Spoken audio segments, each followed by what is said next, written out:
Good morning everybody, Callie here, and today's 2-minute review is going to be a unique little game called Legends of Eidolon, which made its debut on Steam on April 2nd.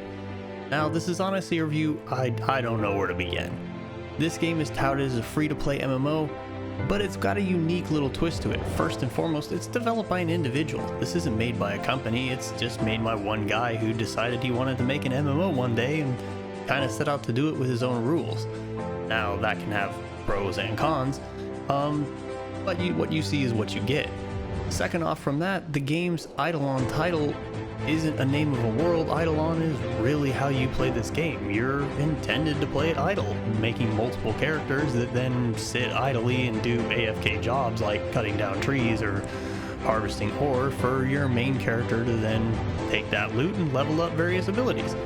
So it's a unique little concept to a game, and I'll give it credit for that. It's definitely different. Is this for you? Is it not for you? We'll see in this review, as we're going to get through as much of this game as possible in 2 minutes or less, so put that time on the clock and away we go. So what I really like about Eidolon is it's an MMO. You truly get all the aspects that you would come to love in any MMO experience. You have combat, you have crafting, you have social aspects as far as guilds and whatnot.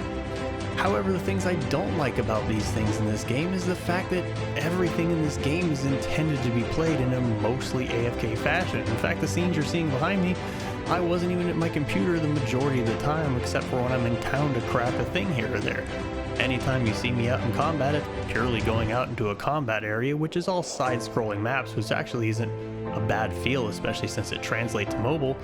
But the fact that you then just go out there, you click a button that says auto attack and away you go, moving from mob to mob and chopping them down, just doesn't have a lot of interactive gameplay feel. This is something that the majority of the time that I was making this video, I wasn't even at my computer for. It just leaves something to be desired. My favorite part about MMOs is the fact that when you reach that high level and obtain that epic weapon, you actually feel a sense of accomplishment, being that you were there and you put in work to do it. This game, most of the things I was achieving, I wasn't even at my computer for, so it's just not something that's really going to be for me. Now that doesn't mean that this game does not have an audience, as it clearly does. It has great reviews on Steam and lots of people that love the gameplay. Granted, most of the reviews on mobile were touting this as being a free-to-play game, and truly that there were no advertisers or anything like that hitting them up, and so they were willing to throw money at it to support the developer. And I truly appreciate that, because I love to see single developers reach out and start carving a new avenue and a new game genre. Maybe this genre will stick for the casual gamer.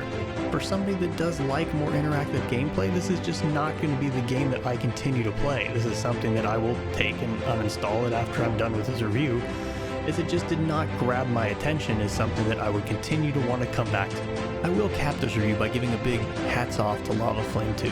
Developing your own game is a big undertaking, and he's done a great job doing so far. The classes are there, the MMO aspects are there, it's just not the game for me. But that goes with all games. Every game you develop isn't going to be the game for everybody, and I truly wish him the best of luck in his future endeavors, and I hope this game works out well for him going forward.